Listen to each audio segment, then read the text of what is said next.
Hello everyone, welcome back to my channel, or welcome to my channel if you're new. So I thought today I would share with you how I block my calendar every week, because for those of you who might be new here, I am a full-time freelancer and I have a lot going on. I have, client work, I have work for my YouTube channel and my podcast, I have a coaching side of my business and a membership group, so there's kind of a lot going on.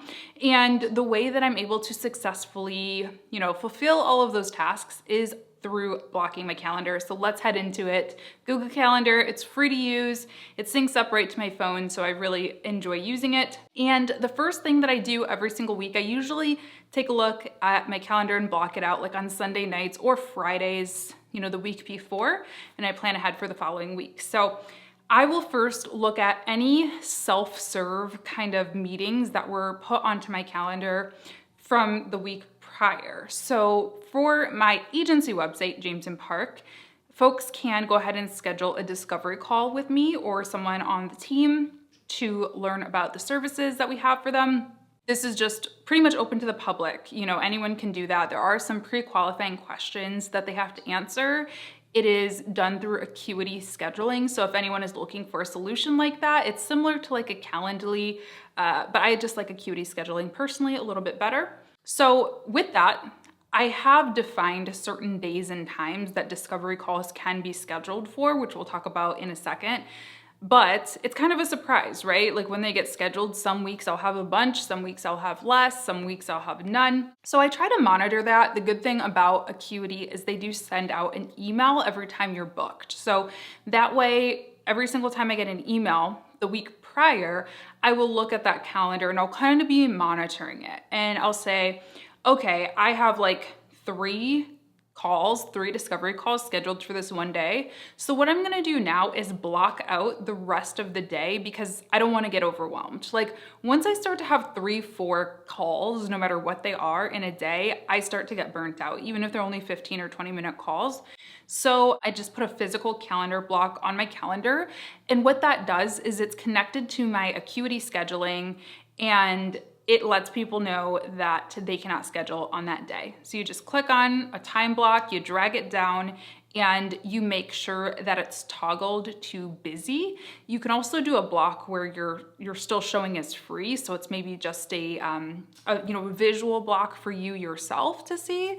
But this way, if you have it set to busy, people can't book you anymore. So I kind of do that throughout the week before, but on Mondays or Sundays or whatever, I go through and just make sure that I'm not overbooked. I like to make sure that I have at least like 15 or 30 minutes in between so I can prepare for the next meeting, so I can kind of like recap my notes, send an invoice, send an email, whatever I need to do, go grab a drink of water, eat lunch, use the bathroom, all that kind of stuff. I also have some general rules for myself. So Mondays and Fridays, I try really hard actually not to have any meetings. This week, as you can see, that's not the case. I have a few meetings on Monday, and I do have one meeting on Friday that's a regular client meeting that I have. So that's kind of a different story, but I don't allow any self-serve meetings. So my Acuity calendar does not allow people to book discovery calls on Mondays and Fridays. And the reason for that is because I like to use Mondays and Fridays to like plan for the week, get actual work done. And also I like to take those days, just selfishly a little bit easier. That's one of the perks of being somebody who works for yourself, is you can kind of dictate when your heavy work days are gonna be and when you might, wanna take it a little bit slower or kind of ease into the week or ease into the weekend. So Mondays, I generally spend my time doing like planning and working. So I have blocked out here monthly campaigns from 8 a.m. to 3:30 p.m. with a one meeting kind of thrown in there in the middle. And I'm working on monthly campaigns for some of my clients. I also work on stuff for myself. So planning out social posts, scheduling out social posts, maybe communicating analytics, like all of that kind of admin-y type work. I try to block out time to make sure that I get to do that. Like I said, I do have a couple of meetings this Monday. It's a long story, but I took some time off kind of a couple weeks ago. So I'm sort of breaking the rules a little bit this week for myself and allowing this intro call for a coaching client on Monday. So that's like a 30-minute meeting.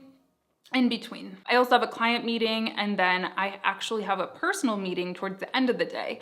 So I try to schedule all of my personal meetings for either the beginning of the day or the end of the day. Before, the pandemic and all of that, I used to get regular blowouts. So like every week or every other week, I would go get my hair done, and I would usually do that for like as early as I possibly could. So that way, it forced me to get up early and, take on the day early. And then it also made it so that my workday was not really affected. Like I would get home from my hair appointment at like 8, 9, 10 at the latest and have the entire day still to get my work done. So that was really nice. And then I will also sometimes choose to do it at the end of the day because it just allows me to not feel super rushed. And, after I'm done with this appointment that I have, this personal appointment, I might want to grab dinner on the way home or, pick up a bag of groceries or take a walk or, whatever it is that I need to do. And also like a short meeting like this is only an hour-long meeting, but as you can see, I actually blocked off like an hour and a half, I think, for it because an hour-long meeting never just takes an hour, an appointment or something like that. I mean, you have to drive there, you have to find parking. Sometimes if you're at, a doctor's office, a dentist's office, they're gonna be running late.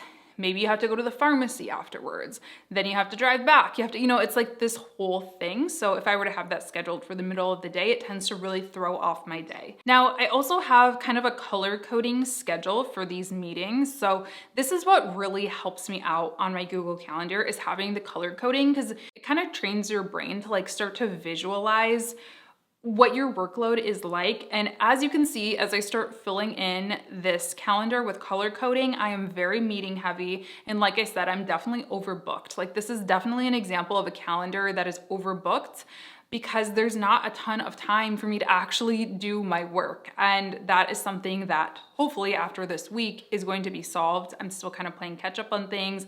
I'm delegating some things, outsourcing some things. So anywho, yeah, it's not, you might not want a calendar like this personally. That's just my advice. But I put all of my meetings, so things that I need to actually talk to people, show up on camera, pick up the phone, go in person, which isn't really a thing right now, but during normal times it would be, I highlight that in green and you can just right click on the calendar block and choose a color. And then any personal meetings, I have purple, like a light lavender. Anything that is due, so like those monthly campaigns, I really need to do those on Monday morning. So I put that in apricot. It's as close to red as I'm comfortable. Red is like scary, but this kind of orangey color signals to me that I really need to get that done. It's due by that time basically. And then I keep gray just for blocks. So like I said, people can't schedule over them. Sometimes I'll add a label to the block. So on Tuesday here I have that I'm gonna work on storyboards for a client, a project that I'm working on kind of throughout the day. There's not necessarily a due date for it, but I'm gonna work on that. Other times I'll just leave it as no title and it's just blocking time so I can catch up on whatever work I need to do that has come up throughout the week. And then I have blue. I leave that for education or group mentoring and things like that. So this here on Thursday, I have an Instagram growth strategy webinar with my membership group. So that's exciting. So I'll leave that blue. If I was to join a webinar, either if I'm hosting it or just joining it or an online conference or something like that, I would leave that highlighted in blue. And then the last thing that I really do with my calendar is I take a look at what I need to be there physically for or like on camera for. And this is how I determine when I'm going to shoot content for my YouTube channel, for my podcast, when I'm going to like, I don't know if I needed to do a photo shoot or something like that for Instagram content.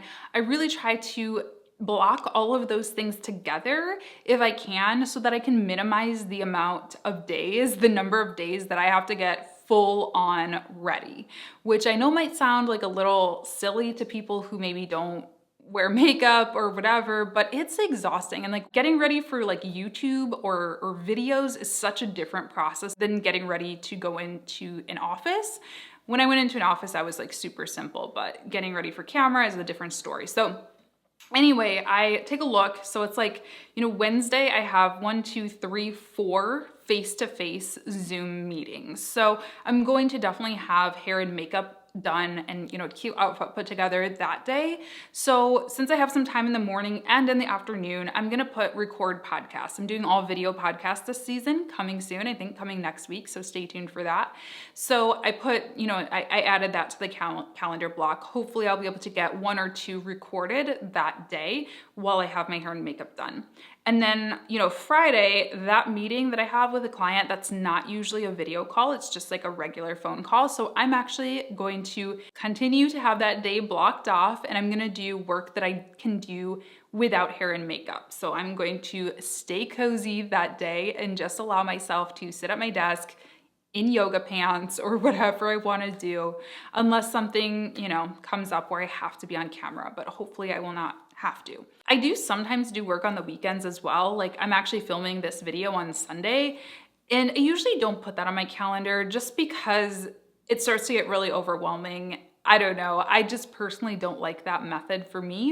And I usually am doing like fun work on the weekends, either filming a YouTube video or, doing something just kind of like chill. So I usually just use a piece of paper or my whiteboard and use it as a to-do list for the weekend. So yeah, that is how I keep everything together Monday through Friday using Google Calendar. I really hope this was helpful. If you have any questions, feel free to leave them down below. Also, let me know if you have any other strategies or things that you use to hold everything together. But yeah, thanks so much for watching. Subscribe if you haven't yet. Like this video if it was helpful for you. And yeah, like I said, leave me a comment. I'd love to hear what you have to say. Thanks so much for watching. See you next time.